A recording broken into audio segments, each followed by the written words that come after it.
Hey everyone, and welcome back to episode 4 of Roman's Random Riffs.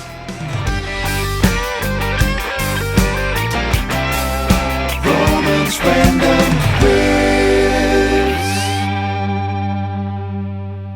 Hey everyone, I'm Roman, your musical expedition leader.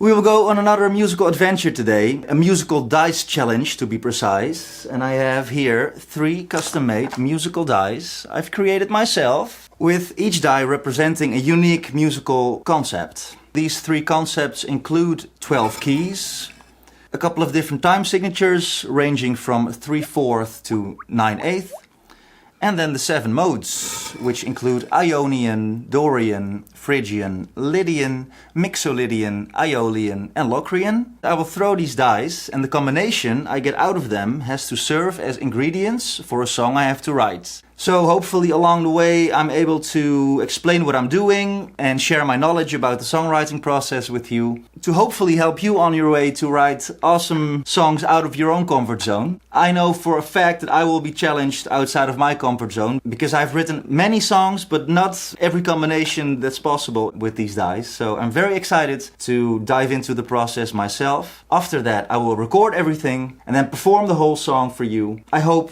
that it will be an inspiring, educating and entertaining journey for you. So without further ado, let's dive right into it. Roman's Random Riffs.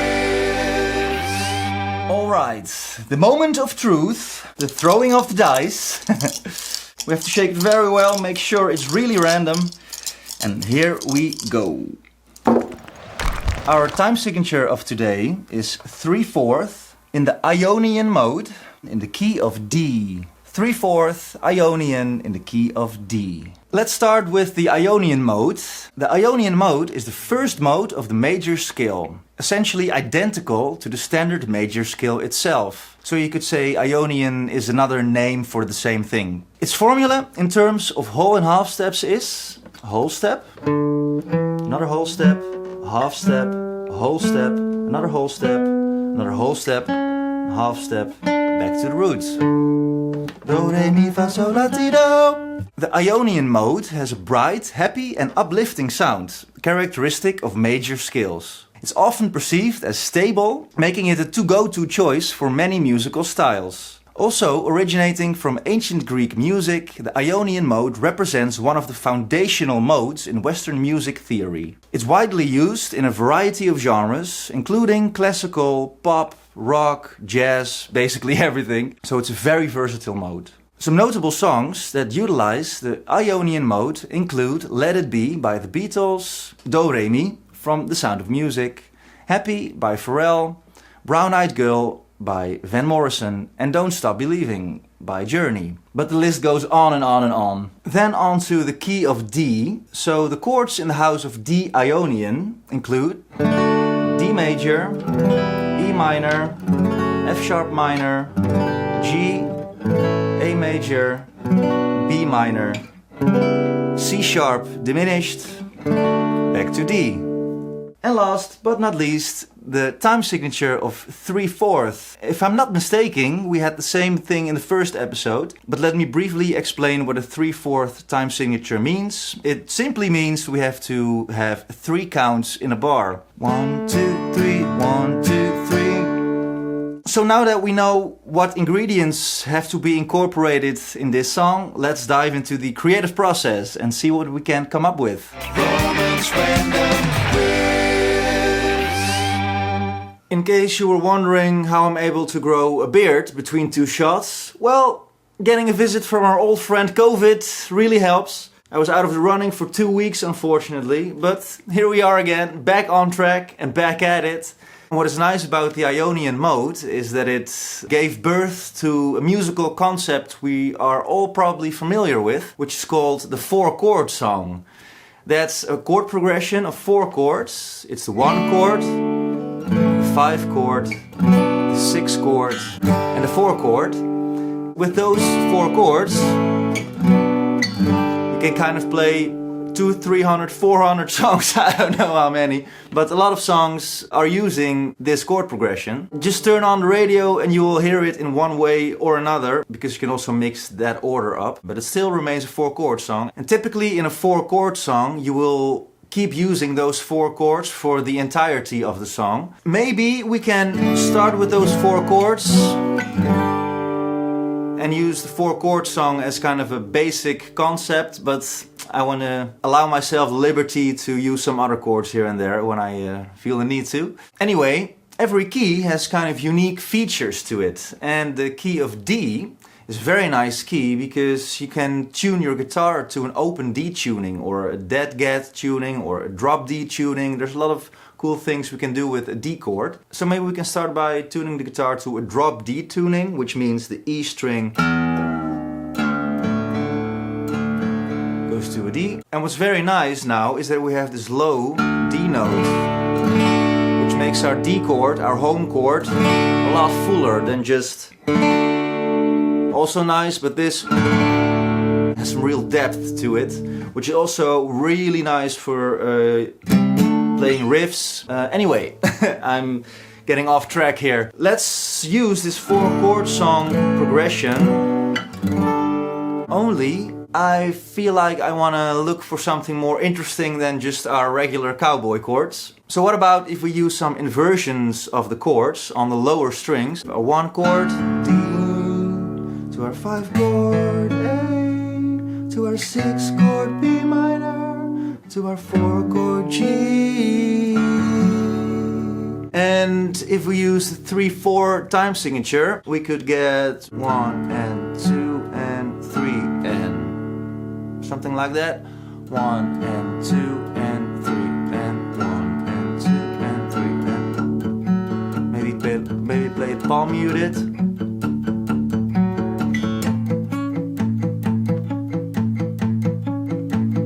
2, 3, 1, 2, 3.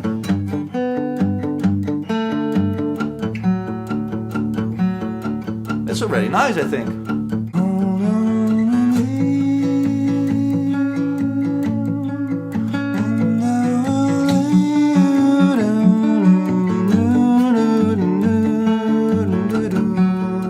Maybe you can hear already that it has a really familiar sound to it. That's because this chord progression is used so often in so many songs.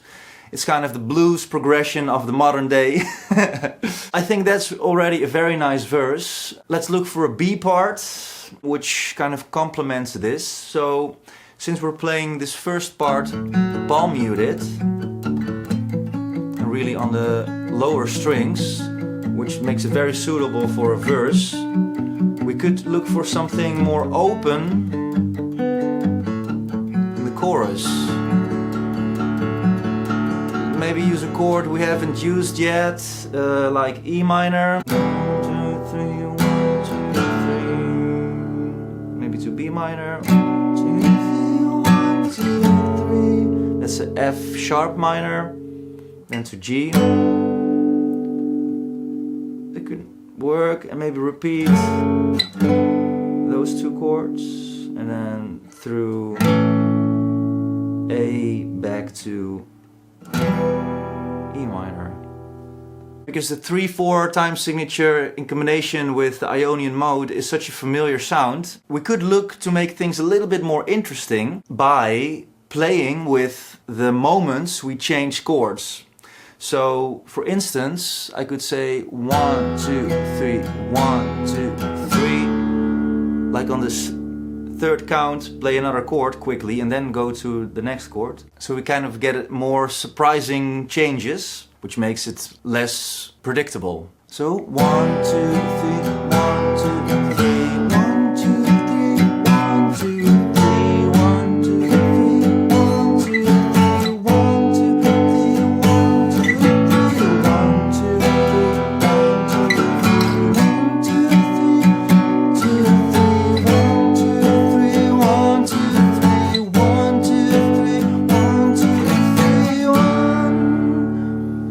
that's nice.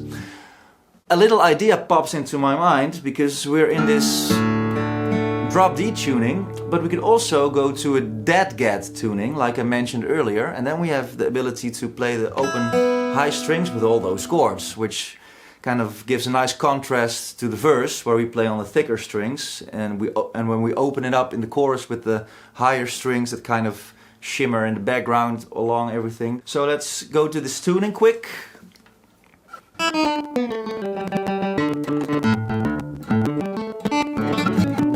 Alright, in case you're wondering which tuner I'm using the Peterson Strobe Tuner, which is a super accurate tuner. I love this thing. So now we're in dead gat, which means we have a D, a D, a G, a B, and a D. Dead gat. Which gives us this beautiful, open, huge D chord. And let's play the same chords of the chorus, but then with these two open strings, because that's the thing we want to hear, right? So it's E minor.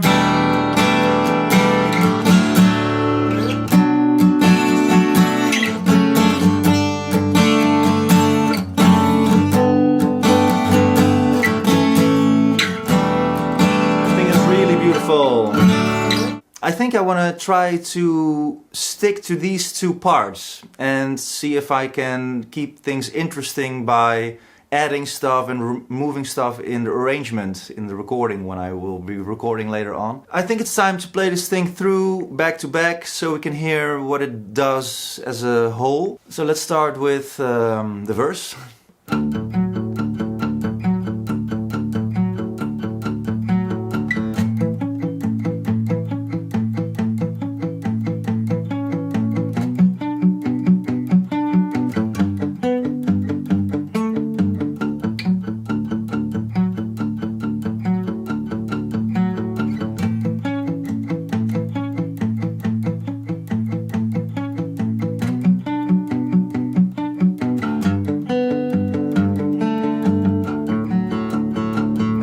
Up to work towards the chorus.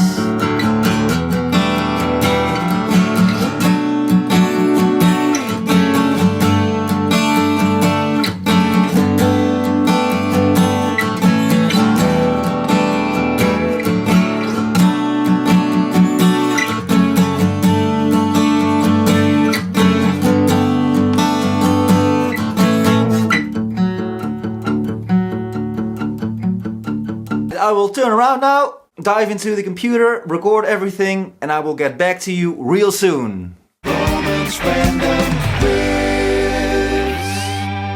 I've just finished the song, kind of. There's still a couple of little tweaks I want to do to the mix, but it's ready to share it with you. We already know what the acoustic guitar is doing, right? Based on the previous part, but nonetheless, I will solo it quickly.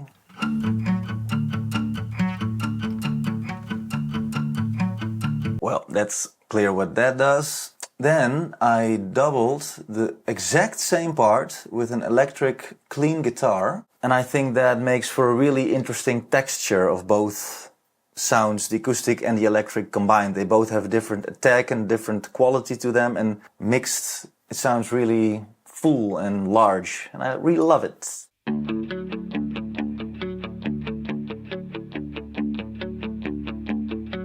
And together with the acoustic.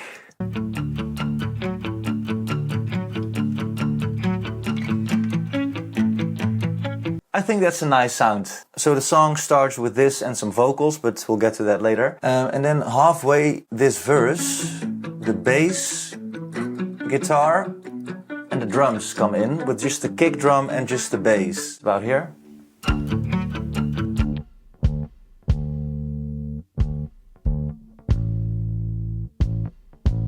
Give some depth and warmth to the acoustic and the electric guitar. Then, in the last part of the verse, I recorded some claps. I used my own two hands there, recorded it 5 times to kind of get this nice clap choir. I don't know how you call something like this. I timed it in such a way, I timed it on the 3rd count of every bar, and together with the kick drum pattern that makes for a nice bouncy groove. Let's listen to that. And then we work towards the chorus, and there I added some cymbal swells that leads our ear really nicely into the chorus.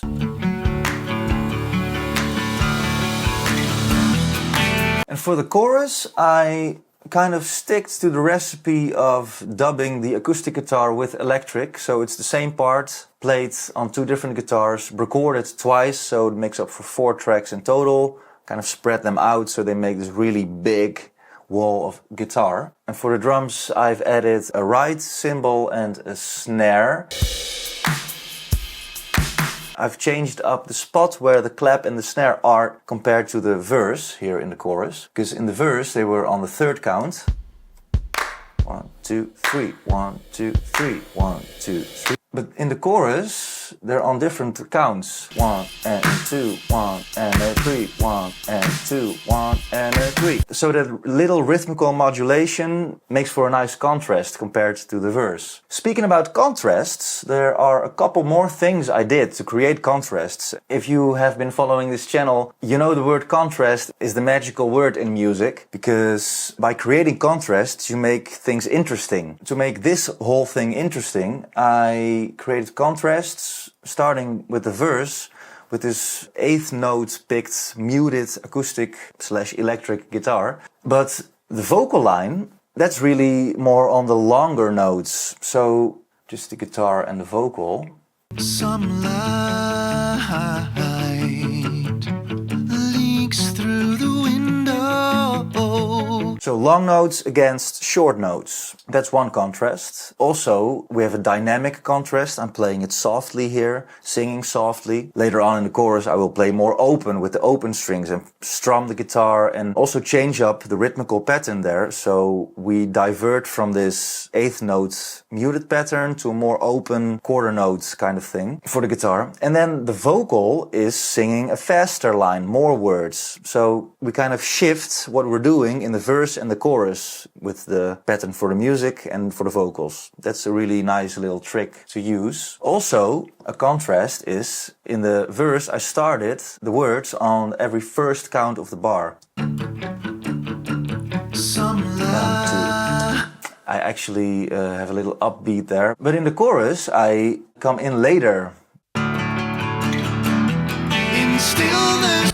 So that's a cool little thing to do also rhythmically, to start on different places in the bar. So yeah, that's already a lot of contrasts as you can hear. Am I missing something? Probably, but there's so much in here. I don't want to waste too much time because this video is already long overdue. So let's continue. One last thing I added to this after the 2nd chorus. I kind of stay in the same chord progression, only I played a solo on top and came up with a harmony on blues harp. Really interesting texture together.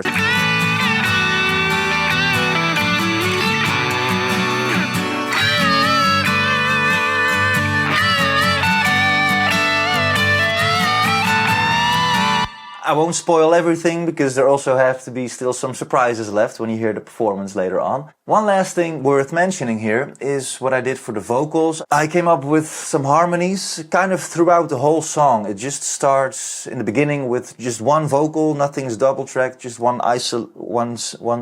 lonely vocal. Then later on, and actually I continue that throughout the whole song, I will add a harmony below the lead. Grasping for something to last. A line in the head with the heart seems as hard as to cut off the past. So that makes for a nice country-ish, bluegrassy, folky vibe, which I really love. Now one last thing to do before I will show you the whole thing is to name this song. And I think I want to name this song Uncharted Territory. I hope you like it. I'd love to know what you think about this and if you like the whole process. If you have an opinion about that, just leave it down in the comments. Don't forget to subscribe and like and hit the notification bell. See you next time.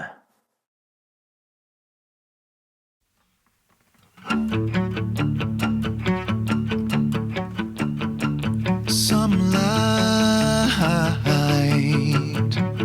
leaks through the window, trying to reach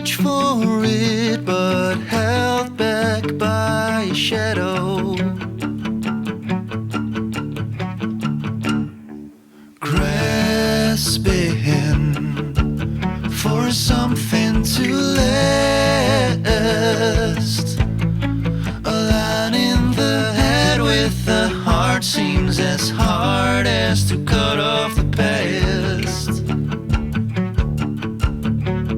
Pull me in close like a tide to the shore, but the waves keep on crashing and now we're not certain anymore.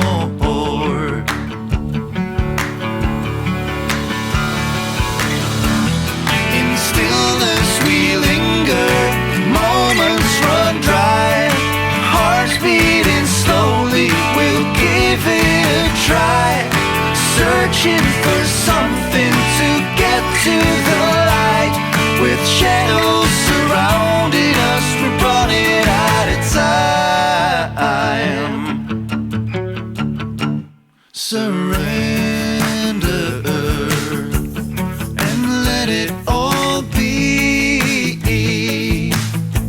We're trying to map out this uncharted territory. Weather the storm when the sky's turning gray, planting the seeds of forgiveness to harvest another day.